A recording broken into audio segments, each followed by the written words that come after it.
નમસ્કાર વિદ્યાર્થી મિત્રો, સેકન્ડ ચેપ્ટરનો મોસ્ટ ઇમ્પોર્ટન્ટ ક્વેશ્ચન છે શોર્ટ નોટ ઓન યુટ્રોફિકેશન.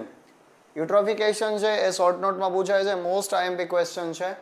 તો એની જે ડિટેલ છે એ તમને શોર્ટમાં એકદમ સિમ્પલ વર્ડ્સમાં આપી છે. જુઓ તો યુટ્રોફિકેશન ઇઝ ધ પ્રોસેસ. આ યુટ્રોફિકેશન છે ને એક એવી પ્રોસેસ છે, એવી પ્રક્રિયા છે where a water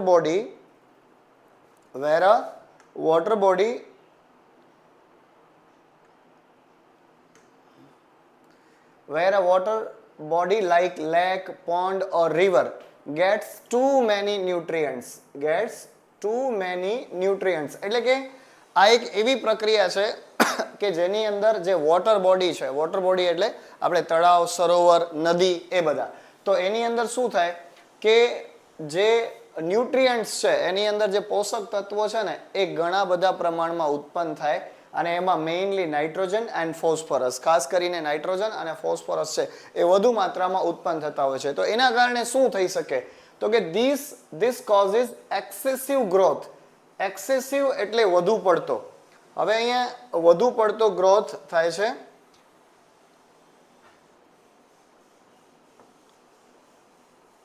excessive growth એટલે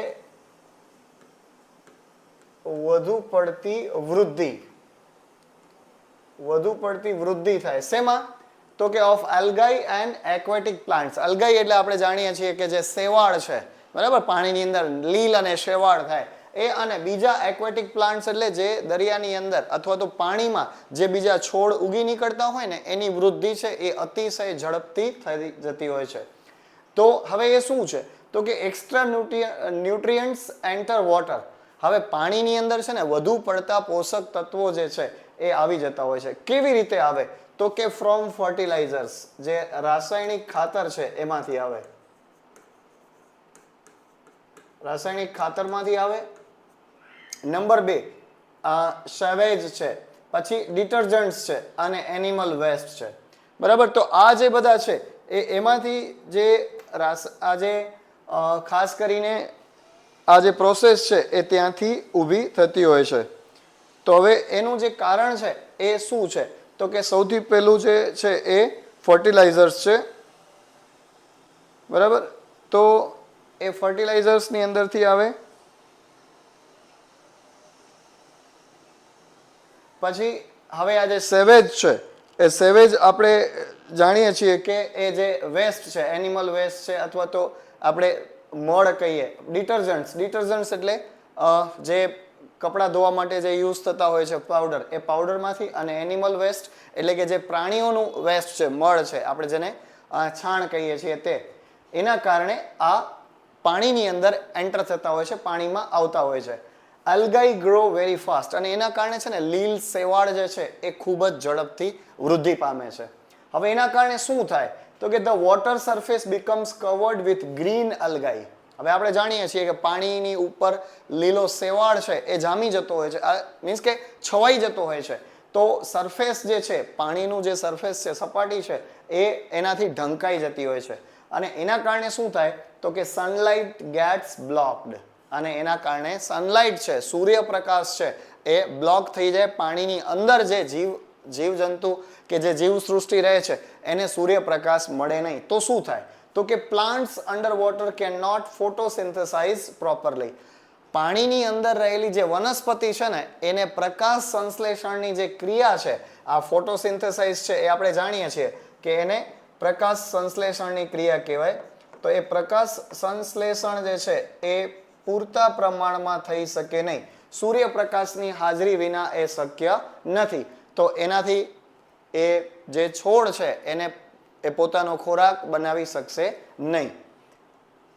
ત્યાર પછી શું થાય કે algae die and decompose. હવે એના કારણે આગળ જતા શું થાય કે હવે આ જે શેવાળ છે, બરાબર, એ શું થશે કે લીલ છે એનો નાશ થશે અને ડીકમ્પોઝ થશે. ડીકમ્પોઝ થશે તો શું થશે કે બેક્ટેરિયા યુઝ અપ ડિઝોલ્વડ ઓક્સિજન, અને બેક્ટેરિયા છે એ ડિઝોલ્વડ એટલે ઓગળેલો ઓક્સિજન છે એનો ઉપયોગ કરશે.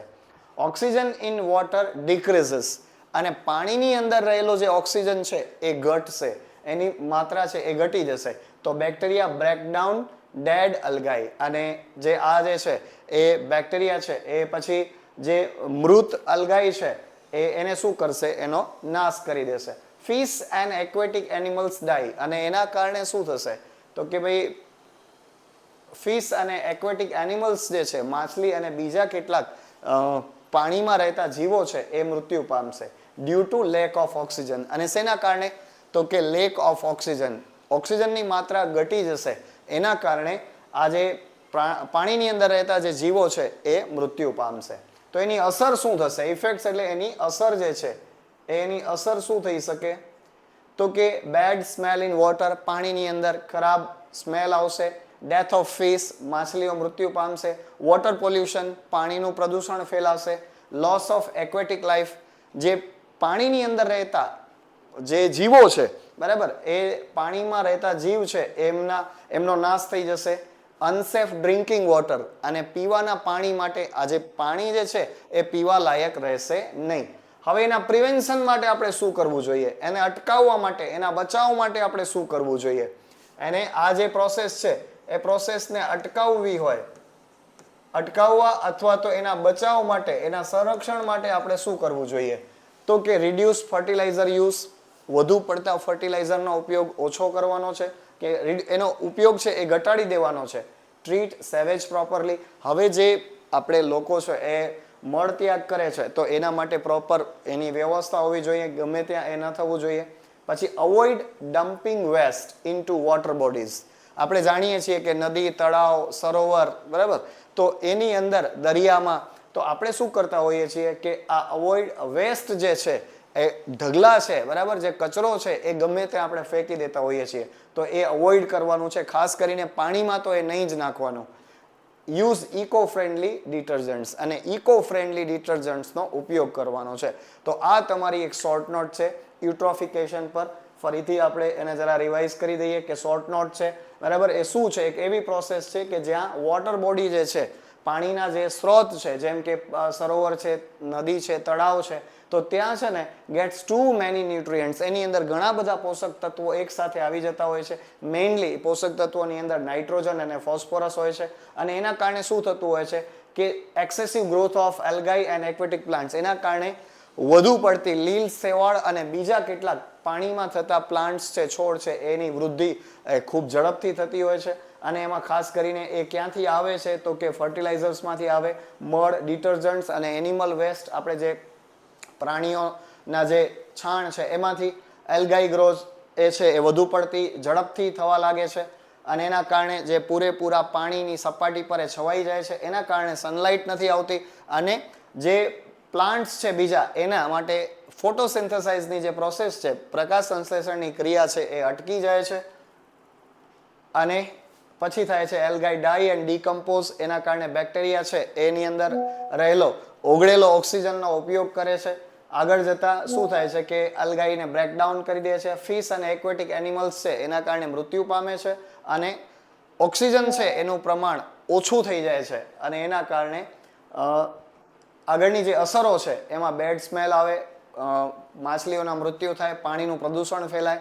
એક્વેટિક લાઈફ જે છે, પાણીમાં રહેતા જળચર જીવો છે એ નાશ પામે છે, અને એ પાણી છે પીવાલાયક રહેતું નથી. એને આપણે બચાવવા માટે, એને અટકાવવા માટે શું કરવું જોઈએ તો કે રિડ્યુસ ફર્ટિલાઇઝર યુઝ, ફર્ટિલાઇઝરનો ઓછો ઉપયોગ કરવો, રાસાયણિક ખાતરનો. ટ્રીટ સેવેજ પ્રોપરલી, અને આ જે સેવેજ છે, આપણે જે મળની ક્રિયા છે લોકોએ જ્યાં ત્યાં ન જવું જોઈએ. અવોઇડ ડમ્પિંગ વેસ્ટ, અને ડમ્પિંગ વેસ્ટ છે એને અવોઇડ કરવાનો, ખાસ કરીને પાણીની અંદર તો એ નહીં નાખવાનો. અને use eco friendly detergents, eco friendly ડિટર્જન્ટ્સનો ઉપયોગ કરતા રહેવો. તો આ તમારી શોર્ટ નોટ છે. ખૂબ અગત્યનો ક્વેશ્ચન છે, પરીક્ષામાં પૂછાવાના પૂરા ચાન્સીસ છે. તો ખાસ કરી ચેનલ સબસ્ક્રાઇબ કરી દેજો અને શેર કરી દેજો બધા મિત્રો સાથે. Thank you.